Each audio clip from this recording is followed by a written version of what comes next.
سے کہ ایک مرتبہ سورہ الحمد اور سورہ اخلاص کی تلاوت کر کے حجت الاسلام مولانا علی قاسم رضوی صاحب مرحوم، خطیب اکبر مرزا محمد صاحب، مولانا اختر صاحب اور سید افتخار حسین کاظمی ابن اکبر حسین کاظمی صاحب کی روح کو ایصال ثواب فرما دیں۔ اعوذ باللہ السمیع العلی العظیم من الشیطان اللعین الرجیم، بسم اللہ الرحمن الرحیم، الحمدللہ رب العالمین، والصلاة والسلام علی سیدنا و نبینا و شفیعنا طبیب قلوبنا مولانا مقتدانا بالقاسم محمد وآلہ الطیبین الطاہرین المعصومین ولعنۃ اللہ علی اعدائہم اجمعین من یومنا ھذا الی یوم الدین۔ اما فقط قال اللہ سبحانہ تبارک و تعالی فی القرآن المجید والفرقان الحمید، بسم اللہ الرحمن الرحیم، ان اکرمکم عند اللہ اتقاکم، صلوات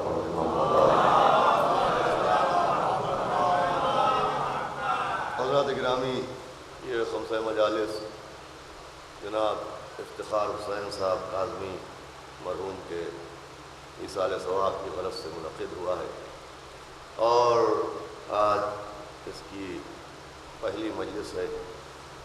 بہرحال آج آپ مکمل آمادگی ذہن کے ساتھ نہ آئے ہوں، مگر میں آپ کے سامنے جو گفتگو کرنا چاہتا ہوں اس کے لیے آپ کی مکمل توجہ کا خواہش رکھتا ہوں۔ صلوات پڑھیں محمد علیہ، ایک اور صلوات بآواز بلند پیش کریں۔ تاخیر ہو چکی ہے، لہذا دامن وقت کو دیکھتے ہوئے اور ایصال ثواب کی مجالس کی نوعیت کو مد نظر رکھتے ہوئے آپ کے سامنے جس مختصر سی آیت کی تلاوت کیا اس میں اعلان ہو رہا ہے کہ انا اکرمکم عند اللہ اتقاکم، کہ تم نے اللہ کے نزدیک سب سے زیادہ عزت کا حقدار وہ ہوتا ہے جس کے پاس سب سے زیادہ تقویٰ ہوتا ہے۔ دیکھیے، یہ دنیا والوں نے کچھ معیار بنائے، کچھ قوانین بنائے، کچھ اصول بنائے کہ جس کی بنیاد پر عزتیں تقسیم کی گئیں۔ اہل دنیا نے عزت کے لیے تاج و تخت کو معیار بنایا، عزت کے لیے مال و منان کو معیار بنایا، عزت کے لیے حکومت و سلطنت کو معیار بنایا، عزت کے لیے دینار و درہم کو معیار بنایا، مگر اللہ کسی کی عزت کے لیے یہ نہیں دیکھتا کہ اس کے پاس مال و منان ہے کہ نہیں، اس کے پاس تاج و تخت ہے کہ نہیں، اس کے پاس دولت و سلطنت ہے کہ نہیں، اس کے پاس زمین و جائیداد ہے کہ نہیں، اس کے پاس باغ و باغات ہیں کہ نہیں۔ اللہ صرف اتنا دیکھتا ہے کہ اس کے پاس تقویٰ ہے کہ نہیں۔ اگر تقویٰ ہوتا ہے تو اللہ کی نظر میں انسان قابل عزت بنتا ہے، اگر تقویٰ ہوتا ہے تو نگاہ قدرت میں انسان محترم بنتا ہے۔ اللہ کی نظر میں عزت کا معیار مال و دولت نہیں ہے، عزت کا معیار تقویٰ ہے۔ اور عزیزوں، یہ تقویٰ اتنی اہمیت کا حامل ہے کہ پڑھے لکھے بزرگ افراد بھی تشریف فرما ہے کہ قرآن میں کم سے کم 70 آیتیں ہیں جن میں نماز کا حکم دیا گیا ہے، نماز کی اہمیت بیان کی گئی ہے، نماز کی تبلیغ و ترویج کی گئی ہے، لیکن 70 کی 70 آیتیں آپ کو تنہا حکم نماز کے ساتھ نظر نہیں آئے گی، بلکہ جہاں جہاں نماز کا حکم ہے وہاں ایک حکم اور ہے، اقیموا الصلاۃ وآتوا الزکاۃ، کہ نماز قائم کرو اور زکوٰۃ ادا کرو۔ جہاں جہاں قرآن میں نماز ہے تو تنہا ذکر نماز نہیں ہے، بلکہ نماز کے ساتھ زکوٰۃ کا حکم ہے، اور اتنی تاکید کے ساتھ ہے کہ سرکار ختمی مرتبہ حضرت رسالت مآب جناب احمد مجتبیٰ کی ایک روایت موجود ہے کہ پیغمبر اسلام نے فرمایا کہ بہت سے لوگوں کی نمازیں آسمانوں تک نہیں پہنچتی، بہت سے لوگوں کی نمازیں اللہ قبول نہیں فرماتا اور ان کی نمازیں آسمانوں تک نہیں جا پاتی۔ تو لوگوں نے پوچھا کہ یا نبی اللہ آخر کیا وجہ ہے کہ ان لوگوں کی نمازیں آسمانوں تک نہیں جاتی؟ تو پیغمبر نے فرمایا وجہ یہ ہے کہ بہت سے لوگ نمازیں تو پڑھتے ہیں مگر وہ سواری جو نماز کو آسمان تک لے جاتی ہے اس سواری کا انتظام نہیں کرتے، اس سواری کا اہتمام نہیں کرتے۔ تو لوگوں نے پوچھا یا نبی اللہ وہ سواری کون سی ہے جو نماز کو آسمان تک پہنچاتی ہے؟ فرمایا وہی ہے جس کا ذکر نماز کے ساتھ ہے، اقیموا الصلاۃ وآتوا الزکاۃ۔ فرمایا زکوٰۃ نماز کی سواری کا نام ہے، جو زکوٰۃ نہیں دیتا اللہ اس کی عبادت قبول نہیں کرتا، حالانکہ زکوٰۃ بندوں کا حق ہے۔ ایک پیغام یہ بھی دیا جا رہا ہے کہ جو بندوں کا حق ادا نہ کرے اللہ اپنا حق بھی قبول نہیں کرتا ہے، اور یہ بندوں میں فقیروں کا حق ہے، مسکینوں کا حق ہے، غربا کا حق ہے۔ ہم نے اسی سے اندازہ لگایا کہ جو فقیر کا حق غصب کر لے جب اس کا عمل قبول نہیں ہوتا تو جو جناب امیر کا حق غصب کر لے۔ صلوات پڑھ لیں محمد والے محمد۔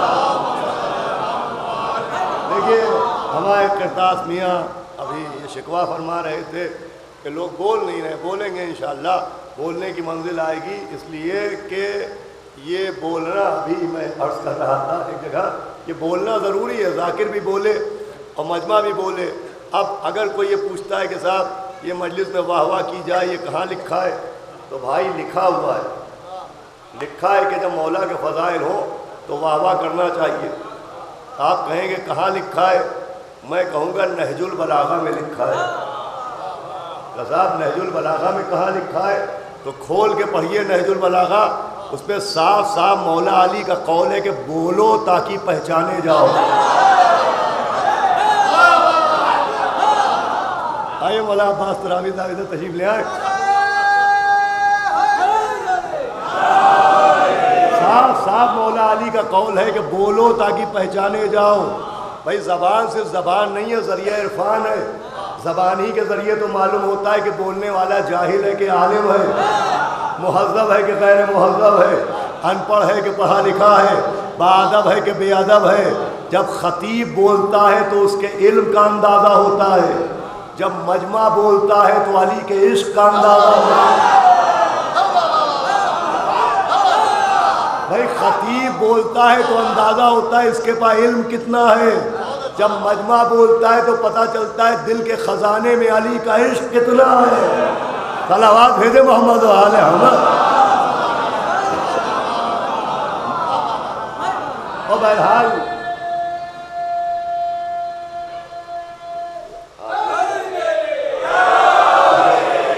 حضرات گرامی تو میں عرض کر رہا ہوں توجہ رکھیے گا کہ بندوں کا حق زکوٰۃ، جیسے قرآن میں نماز کا حکم جہاں جہاں ہے وہاں زکوٰۃ، تو جیسے قرآن میں زکوٰۃ اور نماز ایک ساتھ نظر آتے ہیں، نماز بغیر زکوٰۃ کے نظر نہیں آتی، ویسے ہی قرآن میں جہاں جہاں آپ کو ایمان ملے گا وہاں وہاں تقویٰ ملے گا۔ بسم اللہ الرحمن الرحیم، یا ایھا الذین آمنوا اتقوا اللہ وکونوا مع الصادقین، ایمان لانے والوں تقویٰ اختیار کرو اور سچوں کے ساتھ ہو جاؤ۔ بسم اللہ الرحمن الرحیم، یا ایھا الذین آمنوا اتقوا اللہ وابتغوا الیہ الوسیلہ، ایمان لانے والوں تقویٰ اختیار کرو، وسیلے کی جستجو کرو۔ تو جیسے نماز زکوٰۃ کے بغیر مکمل نہیں، ویسے ہی ایمان تقوی کے بغیر مکمل نہیں، اور تقوی کو اللہ نے معیار عزت قرار دیا۔ اب عزیزان گرامی تقویٰ ہے کیا؟ تو قرآن نے تقوی کی شان بیان کی اور قرآن لانے والے نے تقوی کی پہچان بیان کی کہ یا علی حب کا تقویٰ والایمان، اے علی آپ کی محبت کا نام تقویٰ ہے، آپ کے عشق کا نام تقویٰ ہے، آپ کی ولا کا نام تقویٰ ہے۔ تقویٰ مکاریوں کی چادریں لپیٹ کے محرابوں میں تھر تھرانے کا نام نہیں ہے، علی کے عشق کے سمندر میں ڈوب جانے کا نام ہے۔ صلوات پڑھے محمد و آل محمد۔ حضران گرامی معیار عزت ہے تقویٰ۔ اب قرآن نے تقوی کی پہچان بیان کی کہ بسم اللہ الرحمن الرحیم وَمَن يُعَظِّمْ شَعَائِرَ اللَّهِ فَإِنَّهَا مِن تَقْوَى الْقُلُوبِ، کہ وہ لوگ جو اللہ کی نشانیوں کا احترام کرتے ہیں، جو اللہ کی نشانیوں کی تعظیم کرتے ہیں، جو شاعر اللہ کا احترام کرتے ہیں، یہ اس بات کی دلیل ہے کہ ان کے دلوں میں تقویٰ موجود ہے۔ دیکھیں یہ قرآن ہے، بیان نہیں، یہ آیت ہے، روایت نہیں، کہ وہ لوگ جو اللہ کی نشانیوں کا احترام کرتے ہیں تو یہ احترام بتاتا ہے کہ تقویٰ ہے، یہ تعظیم بتاتی ہے کہ تقویٰ ہے۔ اگر احترام کیا تو تقویٰ ہے، تعظیم کی تو تقویٰ ہے، سر جھک گیا تو تقویٰ ہے، جبین خم ہو گئی تو تقویٰ ہے۔ اب اگر ماں باپ زندہ ہو تو جتنی خدمت کیجئے وہ خدمت کم، اور مر گئے ہو تو جتنا ایصال ثواب کیجئے وہ ایصال ثواب کم۔ یہ جو ہمارے ماں باپ نے ہمیں بچپن سے سکھایا کہ درگاہوں میں جانا تو احترام سے جانا، فرش اعضا پہ آنا تو احترام سے آنا، روزوں میں جانا تو وضو کر کے جانا، تعزیہ اٹھانا تو احترام سے اٹھانا، علم اٹھانا تو احترام سے اٹھانا، گہوارہ اٹھانا تو تعظیم سے اٹھانا، فرش اعضا پہ آنا تو باادب ہو کے آنا، تو یہ علم کا احترام، تابوت کا احترام، فرش اعضا کا احترام، درگاہوں کا احترام، ذریعوں کا احترام، ذوالجناح کا احترام، یہ شیعہ ہونے کی دلیل نہیں ہے، یہ متقی ہونے کی دلیل ہے۔ صلوات پڑھے محمد و آل محمد۔ عزیزو یہ احترام کرنا بتاتا ہے کہ جس نے احترام کیا اس کے دل میں تقویٰ موجود ہے۔ قرآن نے احترام کو اور تعظیم کو تقوی کی پہچان بتایا، اور عزیزو یہ احترام جزو دین نہیں ہے، یہ احترام عین دین ہے، اس لیے کہ جہاں سے آدمیت کا قافلہ چلا وہیں سے احترام کا سلسلہ ملا، کہ پہلا حکم یہی تھا کہ جب آدم کے پیکر میں روح ڈال دوں تو تم سجدہ کر لینا۔ آدمیت کا آغاز سجدہ تعظیم سے ہوا، کیا سمجھے آپ؟ آدمیت کا آغاز سجدہ تعظیم سے ہوا، اور یہیں پر پہلی پہچان ملی، یہیں پر پہلا جھگڑا ہوا، یہیں پر پہلا اختلاف ہوا۔ جس نے احترام کیا وہ فرشتے کہلائے، اور جس نے احترام نہیں کیا وہ شیطان کہلایا۔ بھائی شیطان اللہ کا منکر ہونے کی وجہ سے شیطان نہیں ہوا، شیطان انکار وحدت کی وجہ سے شیطان نہیں ہوا، شیطان بنا احترام نہ کرنے کی وجہ سے، تعظیم نہ کرنے کی وجہ سے۔ اب قرآن نے ہوشیار کیا کہ دیکھو شیطان کے پھندوں میں نہ آنا، اس کے جالوں میں نہ آنا، انہو لکم عدو مبین، یہ تمہارا کھلا ہوا دشمن ہے۔ میں کہوں گا پالنے والے، جب سب سے بڑا دشمن شیطان ہے تو جہاں اتنے سورے بھیجے، اتنی آیتیں بھیجی، وہیں شیطان کی ایک تصویر بھی تو آ جاتی، ایک فوٹوگراف بھی تو آ جاتا، کہ ہمیں پتہ چل جاتا شیطان کا چہرہ کیسا، شیطان کا خط کتنا، شیطان کی قامت کیسی، شیطان کی صورت کیسی۔ آواز آئے گی ہم نے شیطان کی صورت نہیں دکھائی، مگر عادت بتائی ہے کہ اس کی پہلی عادت ہے یہ احترام نہیں کرتا۔ شیطان کی پہچان ہے یہ تعظیم نہیں کرتا، یہ احترام نہیں کرتا۔ اب شیطان کو پہچاننا ہو تو پریشان نہ ہونا، فرش اعضا پر جانا پہچانتے جانا، علم سجانا پہچانتے جانا، تعزیہ اٹھانا پہچانتے جانا، روزوں میں جانا پہچانتے جانا، جو سر جھکاتا نظر آئے فرشتوں جیسا ہے، جو منہ بناتا نظر آئے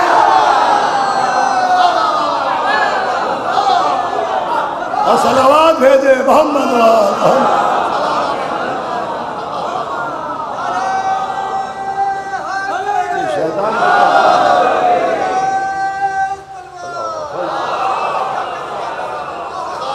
احترام، تعظیم، رسپیکٹ، یہ پارٹ آف ریلیجن نہیں ہے، یہ بیس آف ریلیجن ہے۔ یہ احترام، یہ تعظیم، یہ بنیاد دین ہے۔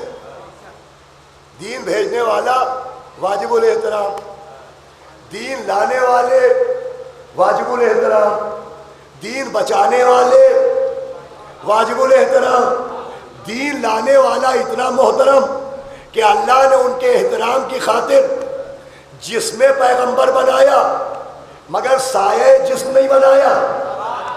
بھائی بدن پیغمبر بنایا، سایہ پیغمبر نہیں بنایا۔ کیوں؟ کہا اس لیے کہ اگر سایہ بنا دیں گے اور سایہ زمین پر گرا اور کسی کا قدم سائے پر پڑ گیا، بھائی توجہ رکھیے گا، تو یہ خلاف احترام ہو جائے گا، یہ خلاف تعظیم ہو جائے گا۔ لہذا اللہ نے بدن بنایا، نبی کے بدن کا سایہ نہیں بنایا۔ اب پڑھنا میرا کام، سمجھنا آپ کا کام ہے۔ حالانکہ بدن کا سایہ عکس بدن ہے، جزو بدن نہیں ہے۔ توجہ رکھیے گا، بدن کا سایہ عکس بدن ہے، جزو بدن نہیں ہے۔ یہ بدن کا حصہ نہیں ہوتا۔ جب روشنی پڑتی ہے تو ریفلیکشن ہو کے سایہ زمین پر گرتا ہے، تو سایہ عکس بدن ہے۔ آخری آدمی دا توجہ، جزو بدن نہیں مگر کاندھا جزو بدن ہے، کاندھا جزو بدن ہے، عکس بدن نہیں۔ اللہ نے انتظام کیا کہ سائے کو سوچو گے عظمت نبی نظر آئے گی، اور کاندھے کو سوچو گے عظمت علی نظر آئے گی۔ ارے جس کے قدم نبی کے سائے تک نہ پہنچے وہ صحابی ہوتا ہے، جس کے قدم کاندھے پر آ جائے وہ علی ہوتا ہے۔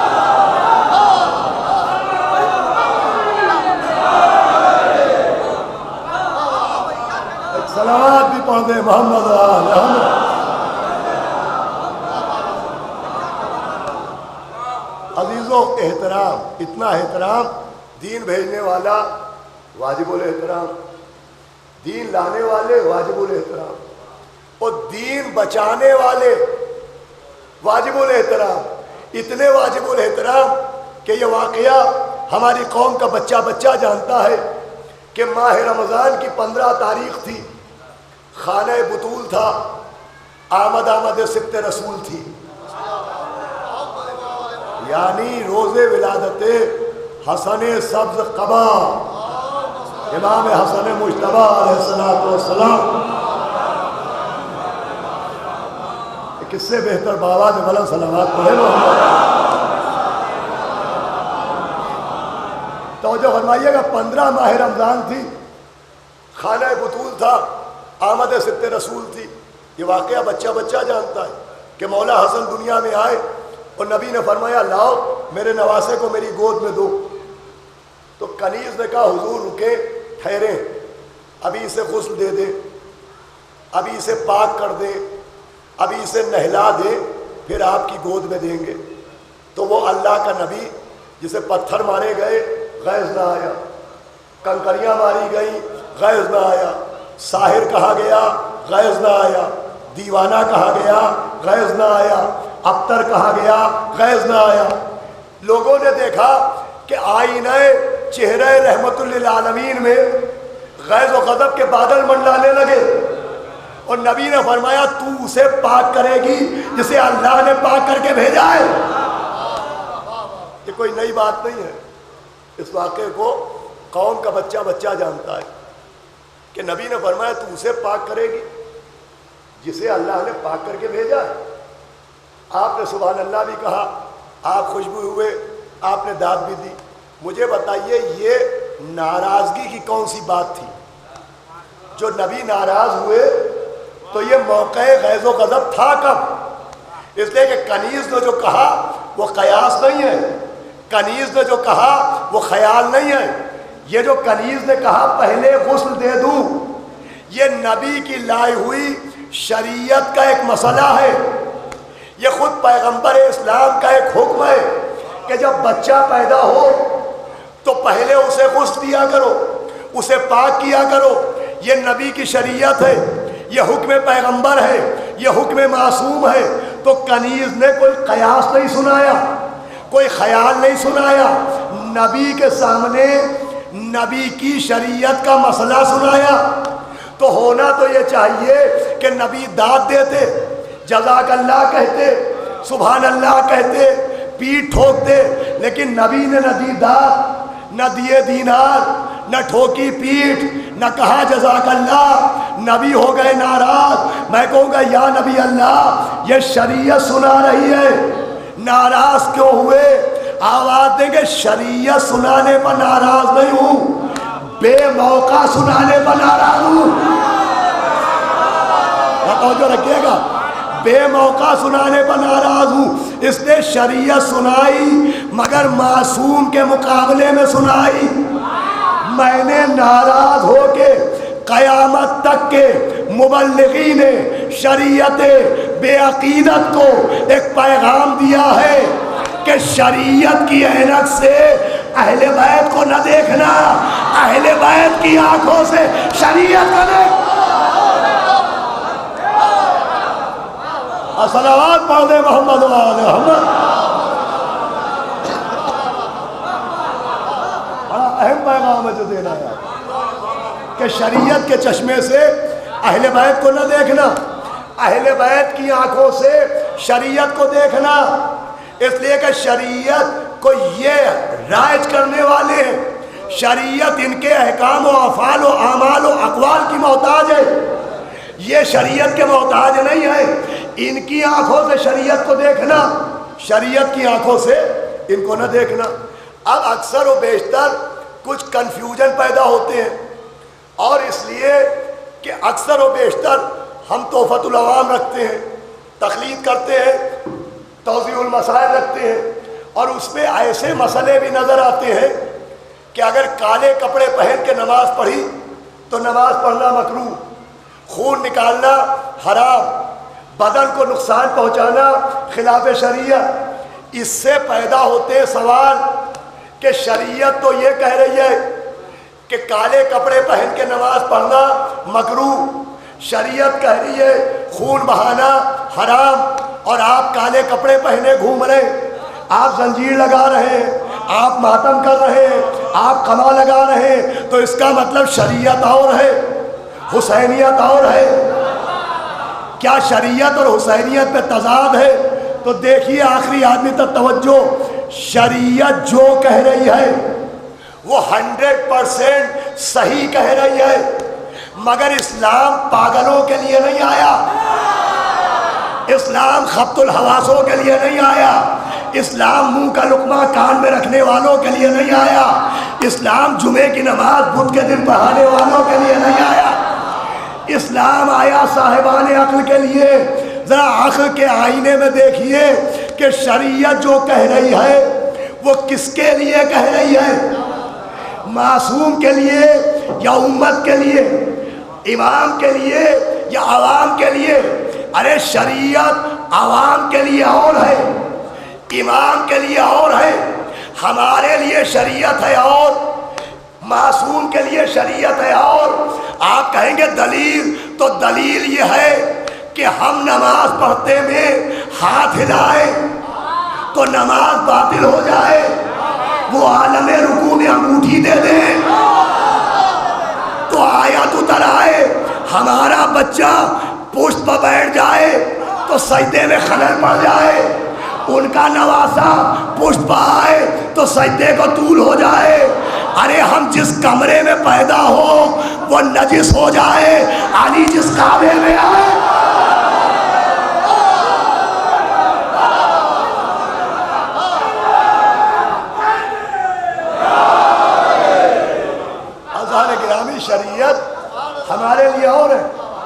شریعت آل محمد کے لیے اور ہے، صدقہ امت پر حلال ہے، آل محمد پر حرام ہے، نماز شب ہمارے لیے مستحب ہے، آل محمد کے لیے واجب ہے، تو شریعت ہمارے لیے اور ان کے لیے اور۔ ہمارا لڑکا، اب سب کے بچوں کی ایک پسندیدہ غذا ہوتی ہے بچپن میں مٹی، پتہ نہیں بچوں کو مٹی سے کیا رغبت ہوتی ہے، نہ جانے تراب کی طرف کون گھماتا ہے۔ میرے بچے نے مٹی کھانا شروع کی تھی، اس نے آنگن کی مٹی کھائی، میں نے شریعت سے پوچھا حرام یا حلال، شریعت نے کہا حرام۔ اس نے گملے کی مٹی کھائی، شریعت نے کہا حرام۔ اس نے دیوار کی مٹی کھائی، شریعت نے کہا حرام۔ وہ بیمار پڑا، دوا بیکار ہوئی، ایک عالم دین ذرا سی مٹی چٹکی میں لائے، میں نے پوچھا یہ کیا ہے؟ کہ یہ خاک کربلا، قبر حسین کی مٹی، یہ کھلاؤ۔ میں نے شریعت سے پوچھا اب کیا کروں؟ شریعت نے کہا فوراً کھلا، یہی دوا، یہی شفا۔ تو لیجیے عزیزوں، مسئلے واضح ہو گئے۔ جیسے یہاں کی مٹی کھائی خلاف شریعت، قبر حسین کی مٹی کھائی سبب شفا، تو اگر فیشن میں کالے کپڑے پہنے نماز مکروہ ہو گئی، غم حسین میں پہلے نماز قبول ہو گئی۔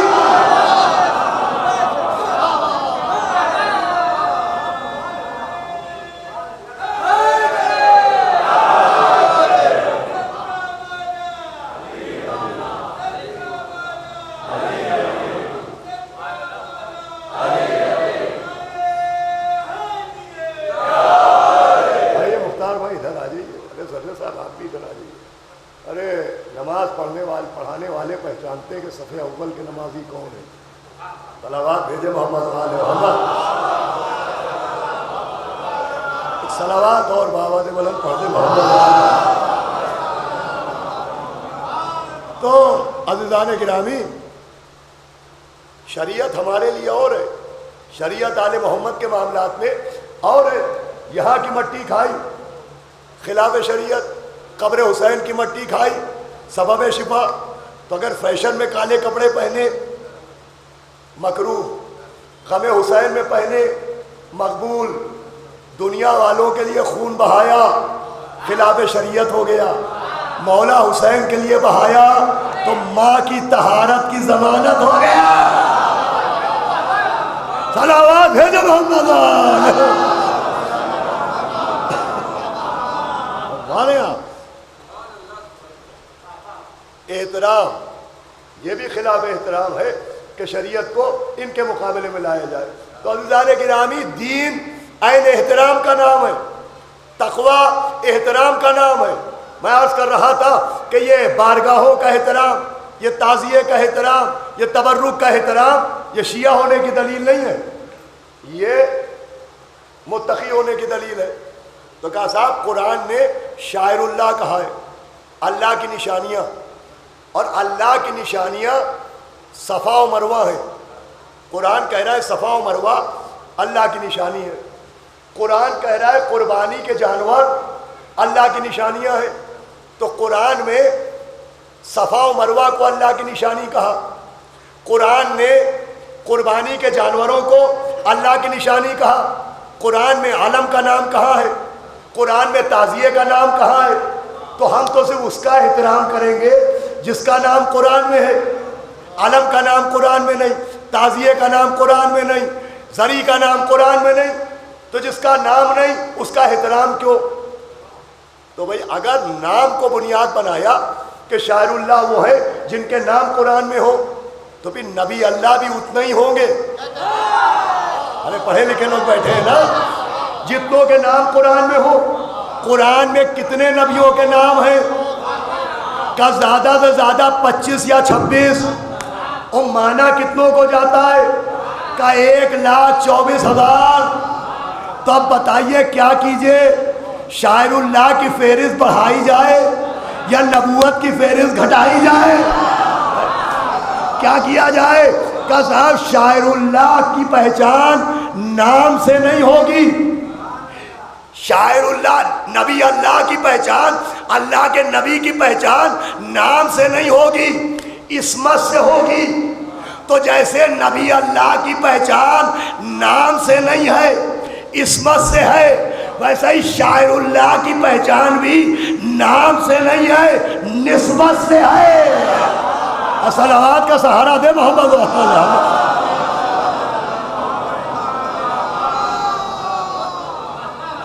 جیسے نبی اللہ کو آپ عصمت سے پہچانیں گے، ویسے ہی شاعر اللہ کو، اللہ کی نشانی کو جس کا احترام تقویٰ ہے، اس نسبت سے پہچانیں گے۔ نسبت، احترام نسبت ہی کا ہوتا ہے۔ زمین کی مٹی آسمان پر پہنچی، اب نسبت ہوئی خلیفۃ اللہ، اللہ کا خلیفہ۔ یہیں کے کاغذ پر آیت لکھی گئی، نسبت ہوئی کلام اللہ، اللہ کا کلام۔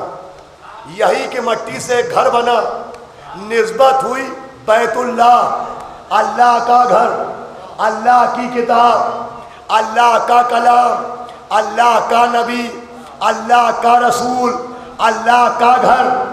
یہ ہے نسبت۔ یہ جو دو لفظوں کے بیچ میں کاؤ کی آتا ہے، یہی نسبت کہلاتا ہے۔ نہیں توجہ ہے آپ کی؟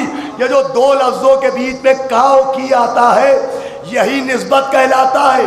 اللہ کا گھر، اللہ کی کتاب، اللہ کا نبی، اللہ کا گھر، یہ نسبت ہے۔ تو وہی نسبتیں یہاں بھی ہیں۔ حسین کا تعزیہ، عباس کا عالم، اصغر کا جھولا۔ صلوات بھیجے محمد و آل محمد۔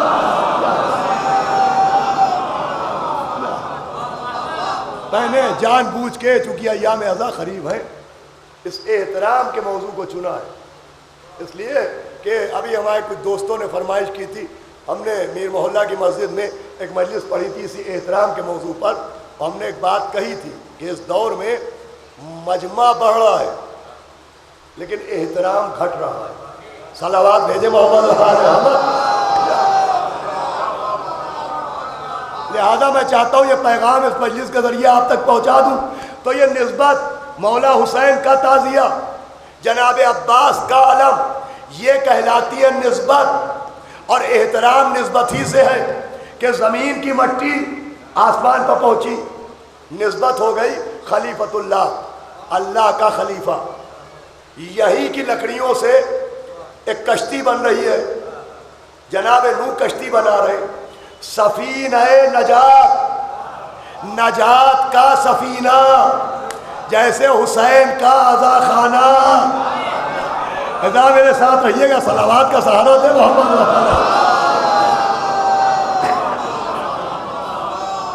نجات کا سفینہ۔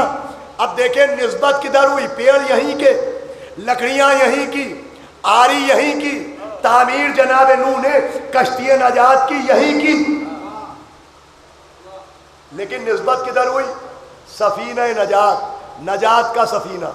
تو اب نسبت نے اثر پیدا کر دیا۔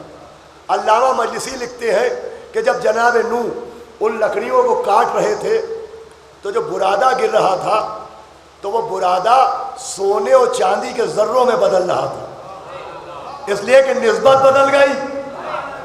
تو اب لکڑی کا برادہ سونے چاندی کے ذروں میں بدل گیا۔ بھائی قرآن کا یہ پرانا مزاج ہے کہ قرآن ماضی سناتا ہے، مستقبل سمجھاتا ہے۔ کیا سنا آپ نے؟ قرآن نے سمجھایا دیکھو اگر لکڑی کا برادہ سونے چاندی میں بدل جائے تو یہ حیرت کی بات نہیں ہے، نسبت کی بات ہے۔ اب اگر سید سجاد کے ہاتھ کا پانی جواہر میں بدل جائے، صلوات پڑھ دے۔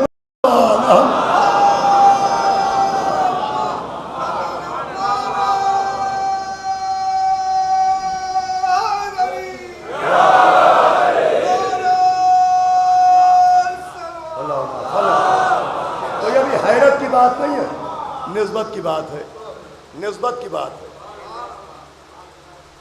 ایک لامکان نے اپنا مکان بنوایا، جناب ابراہیم کو حکم دیا ہمارا مکان بناؤ۔ یہیں کے گمے تھے، یہیں کی مٹی تھی. وہ ابراہیم و اسماعیل خود بنانے بیٹھ گئے. حالانکہ مکے میں لیبروں کی کمی نہیں تھی, مزدوروں کی کمی نہیں تھی, مزدور بھرے پڑے تھے. لیکن آئیے بھائی مولانا محسن جعفری صاحب تشریف لے آئے, آگے نہیں جگہ ہے. ارے آپ ہمیں بلائیں گے کہیں میت ہوں. سنیں عزیزوں, بہت زیادہ وقت نہیں لینا, لیکن یہ آخر کلام میں آپ کی بہت توجہ چاہتا ہوں کہ جناب ابراہیم اور اسماعیل خود بنا رہے ہیں اللہ کا گھر. حالانکہ مکے میں مزدوروں کی کمی نہیں تھی. ہونا یہ چاہیے تھا کہ اللہ کے خلیل ہیں, اللہ کے نبی ہیں, کرسی ڈالتے, مزدوروں کو بلاتے, اللہ کا گھر بنواتے, خود زحمت نہ فرماتے. لیکن مکے کے مزدوروں کو نہیں بلوایا, خود اور اسماعیل کو لے کے اللہ کا گھر بنایا. میں کہوں گا آپ نے کیوں زحمت کی خلیل اللہ؟ آواز دے کے دیکھو, وہ مزدور ہیں, معصوم نہیں ہے. اور یہ جو بن رہا ہے یہ ہے اللہ کا بیت. میں فیصلہ کر رہا ہوں کہ یہ اللہ کا بیت بن رہا ہے, اور آج ہی فیصلہ دے رہا ہوں کہ جب تعمیر بیت میں غیر معصوم شامل نہیں ہوتا تو اہل بیت میں کوئی غیر معصوم کہاں سے آئے گا؟ اچھا, ابراہیم نے اور اسماعیل نے خود اللہ کا گھر بنایا. جناب ابراہیم کا گھر بنانا سمجھ میں آیا, دیواریں اٹھانا سمجھ میں آیا, لیکن ان کا ایک عمل سمجھ میں نہیں آیا, اور وہ یہ کہ خود ہی بنایا, وہ خود ہی چوم لیا. توجہ ہے کہ نہیں آپ کی؟ خود ہی تعمیر کی, خود ہی تعظیم کی. میں کہوں گا اے خلیل اللہ, یہ کیا کیا؟ خود ہی بنایا, خود ہی چوم لیا, خود ہی تعمیر کی, خود ہی تعظیم کی. یہ کیوں کیا؟ کہا اس لیے کہ آنے والے دور میں تم سے کہا جائے گا علم خود سجایا, خود چوم لیا, صحرا خود چڑھایا, خود چوم لیا, تابوت خود بنایا, خود چوم لیا. جب کوئی پوچھے یہ کیوں کرتے ہو تو کہہ دینا ابراہیم نے کیا تھا اس لیے کرتے ہیں. اور ابراہیم کو قرآن نے شیعہ کہا ہے. ارے بتا دینا یہ کرنا پرانے شیعوں کی پرانی عادت ہے.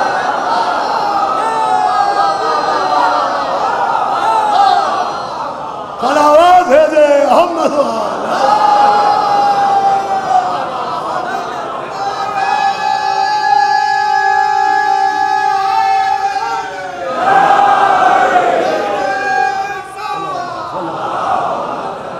پرانے شیعوں کی پرانی عادت. کذاب کعبے کو آپ تعزیے سے ملائیے گا. کعبہ اللہ نے بنوایا, نبی نے بنایا. قرآن اللہ نے بھجوایا, نبی لے کے آیا. تو احترام اس کا ہوگا جسے اللہ نے بنوایا ہو, نبی نے بنایا ہو, اللہ نے بھجوایا ہو, نبی لے کے آیا ہو. چلیے ٹھیک ہے, کعبے کا احترام اس لیے کہ اللہ نے بنوایا, نبی نے بنایا. قرآن کا احترام اس لیے کہ اللہ نے بھجوایا, نبی لے کے آیا. تو کعبے کو چومیے, غلاف کو کیوں؟ کیا بنایا؟ کعبے کو چومیے, غلاف کو کیوں؟ قرآن کو چومیے, جزدان کو کیوں؟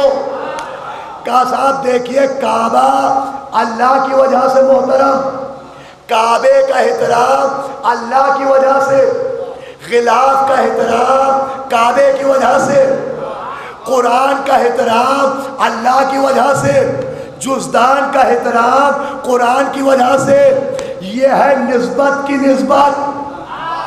نہیں متوجہ ہیں آپ؟ تو جیسے کعبے کا احترام اللہ کی وجہ سے, غلاف کا احترام کعبے کی وجہ سے, قرآن کا احترام اللہ کی وجہ سے, جزدان کا احترام قرآن کی وجہ سے, ویسا ہی مولا حسین کا احترام اللہ کی وجہ سے, تعزیے کا احترام مولا حسین کی وجہ سے. صلوات پڑھ دے محمد.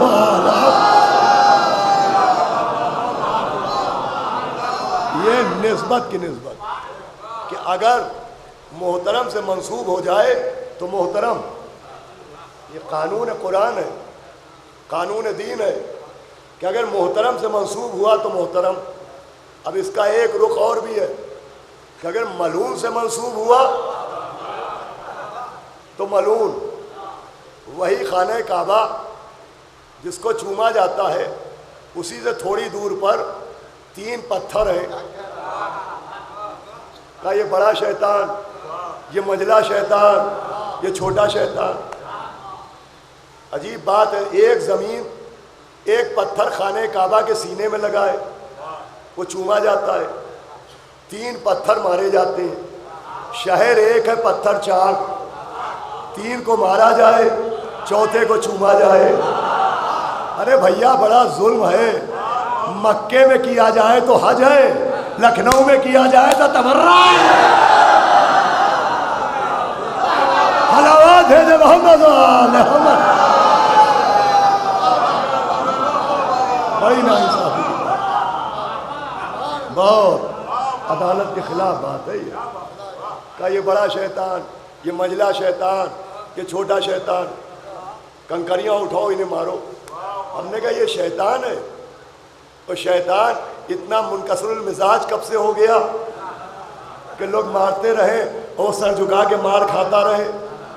ارے شیطان کبھی پٹنے کی جگہ پہ ٹکتا ہی نہیں. ادھر پٹنے کا موقع آتا ہے، میدان کا جھولا چھوڑ دیتا ہے، پہاڑ کے سر پر بیٹھ جاتا ہے. شیطان ٹکتا ہی کہاں ہے؟ یہ شیطان ہے جسے مارا جا رہا ہے. کہ صاحب شیطان نہیں ہے. ان 3 جگہوں پر یہاں شیطان آیا تھا. پڑھنا میرا کام، سمجھنا آپ کا کام. یہاں شیطان آیا تھا. لیجئے شریعت نے تو یہاں تک پرمیشن دے دی کہ اگر ظالم نہ ملے تو کچھ بنا کے غبار نکال لو.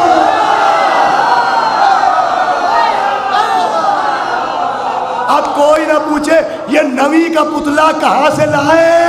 ارے وہاں جہاں 3 شیطان تھے اسی کے کنارے سے اٹھاتا ہے. صلوات بھیجے محمد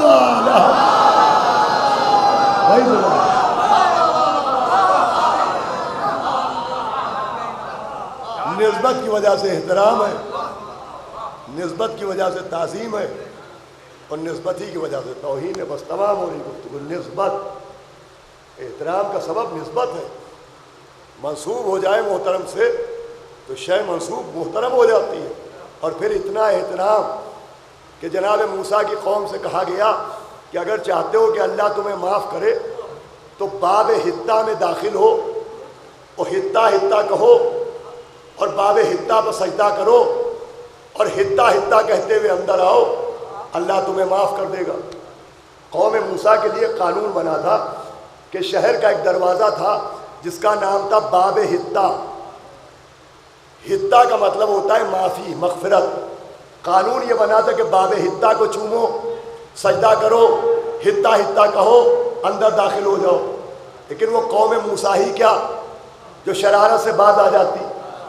انہوں نے ایک تو احترام سے سر نہیں جھکایا بلکہ اپنی پیٹھ اس مقدس دروازے کی طرف کی، اور بجائے اس کے کہ سر جھکا کے سیدھے جاتے، وہ اپنی پیٹھ اس مقدس دروازے کی طرف کر کے اندر گئے.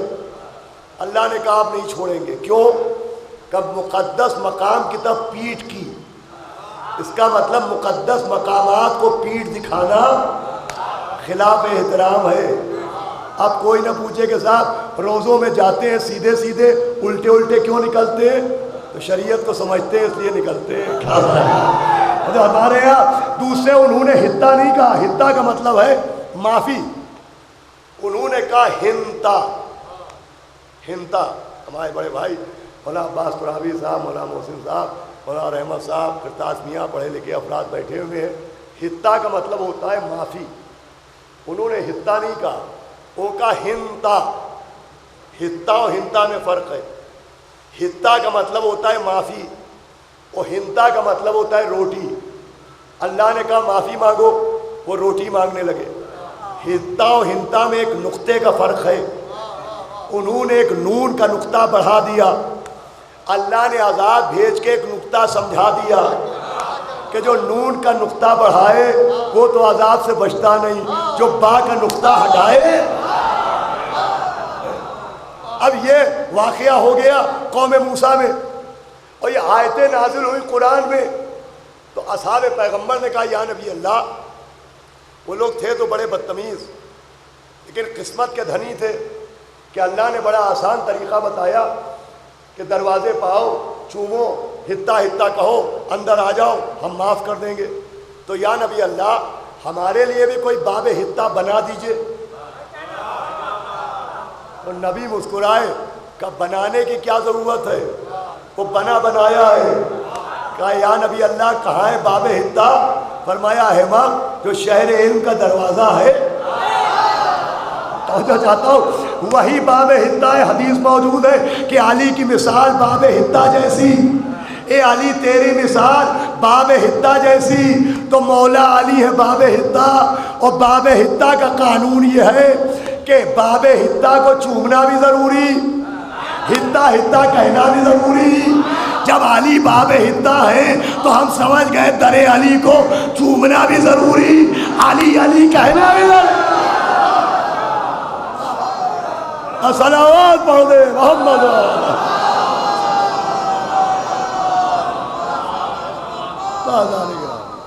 احترام، تقوی کی پہچان احترام ہے، اور احترام ہے تو تقوی ہے۔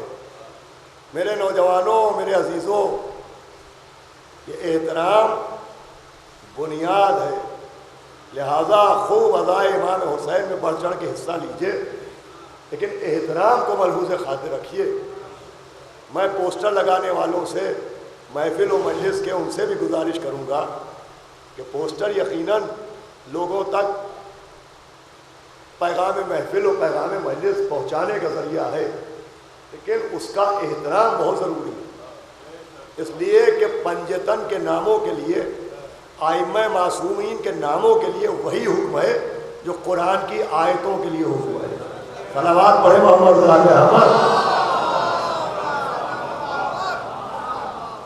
وہی حکم ہے، لہذا احترام بہت ضروری ہو۔ دیکھیے اس قوم نے ترقی کی، بنی امیہ کا دور گزرا، بنی عباس کا دور گزرا، اور اس دور سے ہوتے ہوتے وہ نوبت آئی کہ وہ شیعہ جن کی گواہیاں رد کی جاتی تھیں، وہ شیعہ جن کے صرف شیعہ ہونے کی وجہ سے دفتر سے نام کاٹ دیے جاتے تھے، ان شیعوں کو دنیا بھی ملی، زمینیں بھی ملی، جاگیریں بھی ملی، اور اس کے بعد پھر زوال ہوا، اور اس وقت قوم زوال سے گزر رہی ہے۔ ہر دور میں ہمیشہ غربت کا سبب تعصب نہیں ہوتا، بے احترامی بھی سبب بنتی ہے۔ جناب موسیٰ کی قوم وی آئی پی قوم تھی، آسمان سے کھانا آتا تھا ان کے لیے، من و سلوہ، اللہ نے آسمان سے کھانا بھیجا تھا، دریا میں 12 راستے کہے تو 12 بنا دیے گئے، پتھر سے 12 چشمے نکال دیے گئے۔ قوم موسیٰ وی آئی پی قوم تھی، مگر پھر دربدر ہو گئی، پھر غربت و افلاس کا شکار ہو گئی۔ کیوں؟ اس لیے کہ ان کی آرام اور ان کی آسائش کا سبب یہ تھا کہ تابوت سکینہ تھا، جس کا نام قرآن میں موجود ہے۔ اس تابوت سکینہ میں تبرکات انبیاء رکھے تھے، نبیوں کے کرتے رکھے تھے، جناب آدم کا امامہ رکھا تھا، انبیاء کے تبرکات رکھے تھے۔ جب تک تابوت سکینہ کا احترام کرتے رہے، آسمانی کھانا کھاتے رہے، جب بے احترامی کی تو در در کی ٹھوکریں کھانے لگے۔ بات کو غور سے سنیے گا، سمجھیے گا۔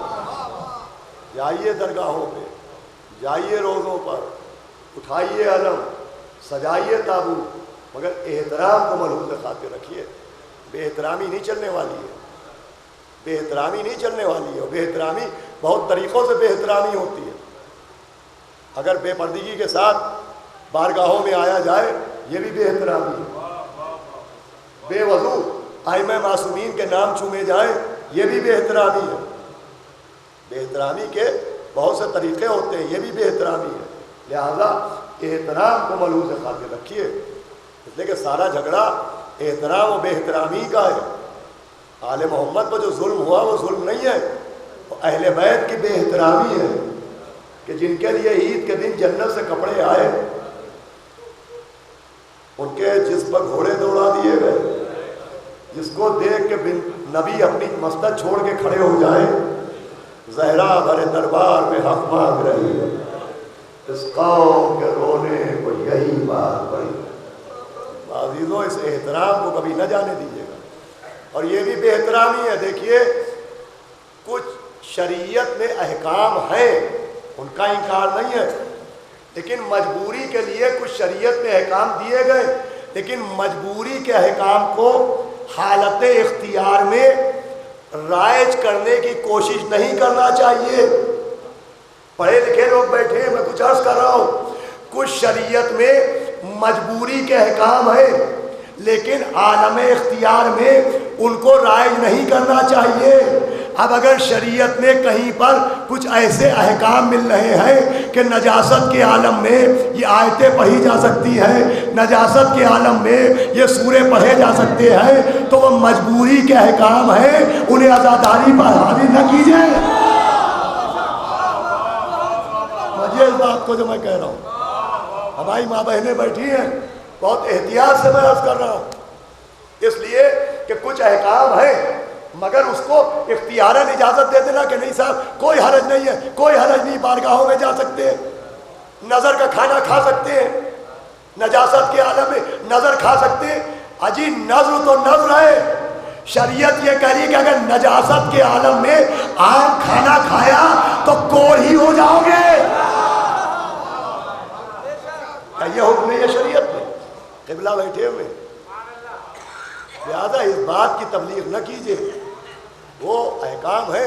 مجبوری میں تو مردار کو اسلام نے جائز کیا، مجبوری میں تقیہ جائز کیا، لیکن یہ کہا جائے صاحب تقیہ ہے، اب ہر جگہ تقیہ تھوڑی ہوگا۔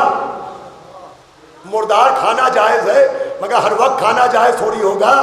تو نجاست میں کہیں پر کوئی حکم ہے، مگر علم اٹھانا جائز تھوڑی ہوگا، فرش اعضاء پر آنا جائز تھوڑی ہوگا۔ ارے اسلام طہارت کا حکم دے رہا ہے، صرف وضو کے لیے نماز کے لیے وضو نہیں ہے، نماز نہ بھی ہو تب بھی باوضو رہو۔ ارے وضو کر کے سو، کیوں حکم ہے؟ شب جمعہ آئے غسل کرو، روز جمعہ آئے غسل کرو، شب عید آئے غسل کرو، شب قدر آئے غسل کرو۔ تو اسلام طہارت کو پروپیگیٹ کر رہا ہے، آپ نجاست کو نہ کیجیے۔ صلوات بھیجو محمد، سمجھ لیجیے، اسلام طہارت کو پروپیگیٹ کر رہا ہے، پاک رہنا، طاہر رہنا، شریعت اس کو پروپیگیٹ کر رہا ہے۔ لہذا احترام کے خلاف ہوگا کہ عالم نجاست میں بارگاہوں میں جایا جائے، پاک و پاکیزہ رہنا چاہیے، اس لیے کہ اللہ وعدہ کر چکا ہے کہ کوئی رزق ان کے قریب آنے نہ پائے، نجاست ان کے پاس نہیں آئے گی۔ اگر نجاست کی تبلیغ کر دی گئی تو دنیا مل جائے گی، آل محمد کی محبت نہ مل پائے گی۔ اس لیے چاہے علم ہو، چاہے ماتم ہو، چاہے مجلس ہو، چاہے بیت الحزن ہو، چاہے شبیہ نجف ہو، طہارت پر ترجیح ہونا چاہیے، اور باقی باتیں بھی احترام کے جو خلاف ہیں ان سے بھی اجتناب کیجیے۔ اس لیے کہ رونا بے احترامی کا کہ کس کے ساتھ کیا کیا گیا۔ بس مجلس تمام ہے، اللہ مرحوم کے درجات کو بلند کرے، ان کے بیٹوں کی توفیقات میں اضافہ کرے۔ بڑا کام کرتے ہیں وہ کہ اپنے باپ کے لیے اس مظلوم کا فرش عزا بچھاتے ہیں، جس نے وقت آخر کہا تھا کہ جب کسی پر رونا آئے تو میری مصیبت کو یاد کر کے رو لینا، جب ٹھنڈا پانی پینا تو میری پیاس کو یاد کر لینا۔ اللہ اکبر، کس عالم میں مولا حسین نے ہمیں یاد رکھا۔ ہم تو بڑے آرام سے پنکھوں کی ہوا میں بیٹھ کے سبیل کا پانی پی کے امام کو یاد کرتے ہیں، مگر جب امام نے ہمیں یاد کیا تو آپ کے ہونٹوں پر پیاس سجی تھی، چہرے پہ علی اصغر کا لہو ملا ہوا تھا، سینے پہ علی اکبر کا خون تھا، ہاتھوں پہ عباس دلاور کا لہو تھا، امامے کے پیچ کٹے ہوئے تھے، آستینیں چڑھی ہوئی تھی۔ چوتھے امام کا شانہ ہلا کے کہا، بس ایک یہ وصیت رہ یاد ہے میرے جانی، ارے کرنا نہ فراموش میری تشنہ دہانی، 24 پہر گزرے ہیں پایا نہیں پانی، پانی دے اگر بات میرے ظلم کے بانی، تم فاتحہ بابا کا دلا دیجیو بیٹا، اور تھوڑا سکینہ کو ملا دیجیے ماشاء اللہ، آواز بلند ہو۔ یہ تعظیم مسائل، یہ تعظیم ہے مسائل کی، احترام، کہ جب مسائل ہو تو بآواز بلند رونا چاہیے، اور رونے کے لیے تو یا حسین بہت ہے۔ اللہ ہمیں مولا حسین کی معرفت عطا کر دے۔ اگر معرفت ہو جائے تو نہ نیزوں کا چلنا، نہ سوکھے گلے کا کٹنا، نہ جوان کا ریڑیاں رگڑنا، نہ 32 بھائی کے شانے اٹھانا، خالی یا حسین، یہی رونے کو بہت ہے۔ چھٹے امام کے لیے ملتا ہے کہ اگر کوئی صبح ان کے سامنے امام حسین کا نام لے لیتا تھا تو آپ کو دن بھر کوئی مسکراتے نہیں دیکھتا۔ مولا علی کے لیے تو ایک عجب بات ملتی ہے، بلا تشبیہ بلا تشبیہ بلا تشبیہ۔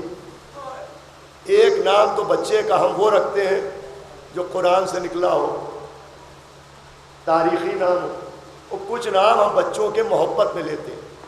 ہمارے دل میں جب بچے کی محبت جوش مارتی ہے تو ہم اپنے بچوں کو مختلف ناموں سے پکارتے ہیں۔ بچے کو دیکھا، محبت جوش میں آئی، کسی نے اپنا کلیجہ کہا، کسی نے اپنی آنکھوں کا نور کہا، کسی نے اپنی روح و جان کہا۔ ہم اپنے بچوں کو محبت میں مختلف ناموں سے پکارتے ہیں۔ آپ کو معلوم ہے مولا حسین کو مولا علی کبھی کبھی کس نام سے پکارتے تھے؟ معلوم ہے آپ؟ میں بتاؤں، کامل الزیارات کی حدیث کا نتیجہ ہے کہ مولا علی امام حسین کو دیکھتے تھے، وہ کہتے تھے اے مومن کے آنسو، اللہ فرماتے تھے اے مومن کے آنسو۔ مولا حسین کہتے تھے بابا آپ کا ہاں میرے لال، ارے تم مومن کی آنکھ کا آنسو ہے۔ سوچے گا میں نے کہا، مولا حسین کا ایک نام ہے مومن کی آنکھ کا آنسو، اور مولا حسین نے فرمایا کہ میری شہادت کے بعد مومنوں کے دل میں وہ آگ پیدا ہو جائے گی جو تا قیامت سرد نہ پڑے گی، اور میرا نام نہیں آئے گا مگر مومن رو دے گا۔ مولا حسین کا نام نامی، اللہ ہمیں مولا حسین کے نام کی معرفت عطا فرمائے۔ اللہ اکبر۔ مولا حسین مظلوم، کیسی مظلومی میں ہم کو آپ کو سلام کہلوایا۔ عزیزو، آج شب جمعہ ہے، آپ زیارتیں کر رہے ہیں، اللہ آپ کی زیارتوں کو قبول کرے۔ بس میں بھی آپ کو ایک زیارت کا واقعہ سنا دوں اور مجلس تمام ہو جائے۔ آج شب جمعہ بڑی فضیلت ہے، زیارت امام حسین علیہ السلام، بڑی عظیم شب ہوتی ہے شب جمعہ۔ اعمال انجام دیجئے، نمازیں پڑھیے، اپنے ماں باپ کے لیے مغفرت کی دعائیں کیجئے، اور سرکار سید الشہداء کی زیارت کا شب جمعہ بڑا مرتبہ ہے۔ ایک مرد مومن ہر سال کربلا جاتے تھے، وہ یہ سوچ کے جاتے تھے کہ کاش میں کربلا میں جاؤں اور وہاں میرا دم نکل جائے، وہاں میرا انتقال ہو جائے تو میری قبر وہی کربلا میں بن جائے گی۔ ہر سال جاتے تھے مگر زندہ و سلامت واپس آ جاتے تھے۔ تو انہوں نے سوچا اب کی سے میں واپس نہیں آؤں گا، میں وہی کربلا میں رک جاؤں گا تو کبھی تو موت آئے گی۔ اب جب بھی موت آئے گی کربلا میں جگہ مل جائے گی، کربلا میں قبر بن جائے گی۔ لیجئے وہ گئے، وہ قافلہ واپس آ گیا، وہ کربلا معلی میں رک گئے۔ وہ 1-2 سال نہیں، وہ 17 سال زمین کربلا پر رہے، 17 برس۔ ایک شب جمعہ تھی، وہ مولا حسین کے حرم میں تھے، بیٹھے ہوئے نماز پڑھ رہے تھے اور تسبیح پڑھ رہے تھے کہ ایک مرتبہ کسی نے پیٹھ پر ہاتھ رکھا، دیکھا کوئی بزرگ بیٹھے ہیں۔ انہوں نے کہا تو ہندوستان سے آیا ہے؟ وہ کہا جی حضور۔ کہا میرا ایک کام کر دے۔ کہا کیا کام ہے؟ کہا یہ جو پیچھے روضے سے تھوڑی دور پر قبرستان ہے، یہاں چلے جاؤ اور رات بھر دیکھو یہاں کیا نظر آتا ہے، جو نظر آئے وہ مجھے آ کے یہاں کل صبح بتا دینا۔ اور یہ کہہ کے ان بزرگ نے کوئی نذرانہ بھی انہیں دیا۔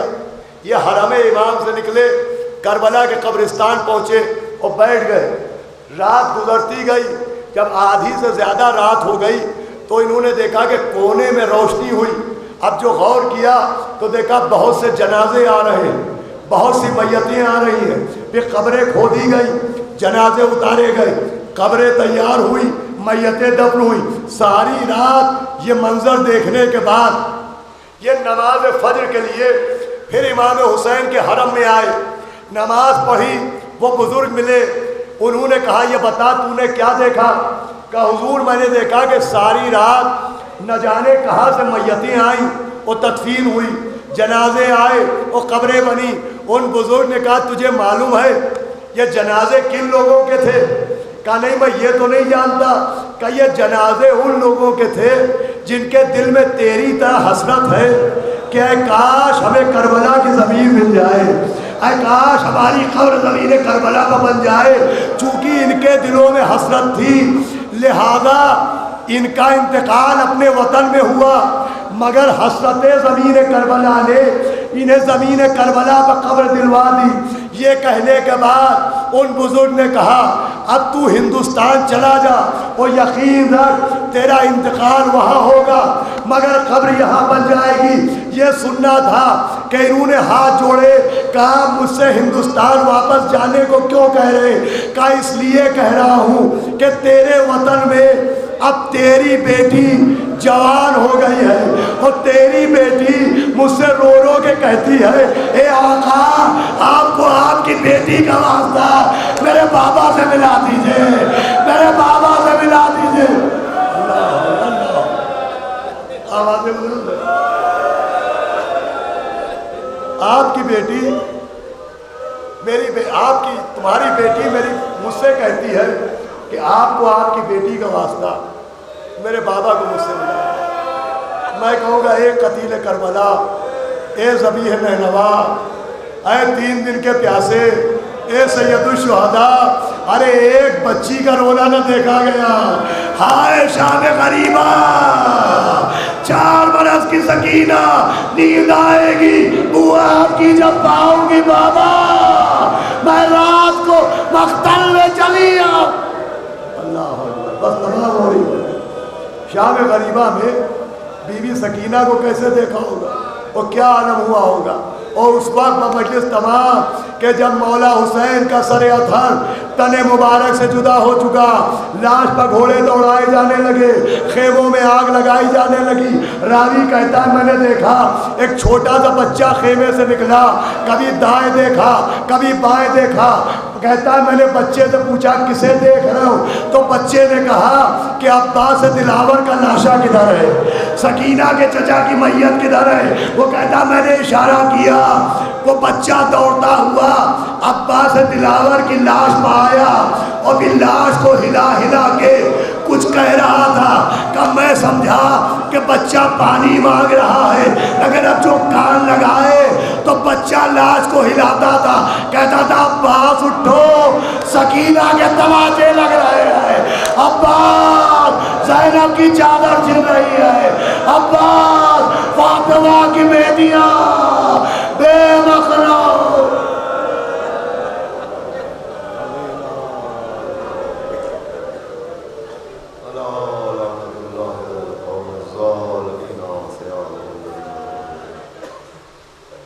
پھر سے ایک مرتبہ سورہ اخلاص اور سورہ الحمد کی تلاوت فرما کر جناب افتخار حسین صاحب کاظمی مرحوم, مولانا اختر جلدی صاحب مرحوم, مولانا علی قاسم صاحب مرحوم, مولانا مرزا اکبر صاحب مرحوم, اور کل مومنین و مومنات کی ارواح کو ایصال ثواب.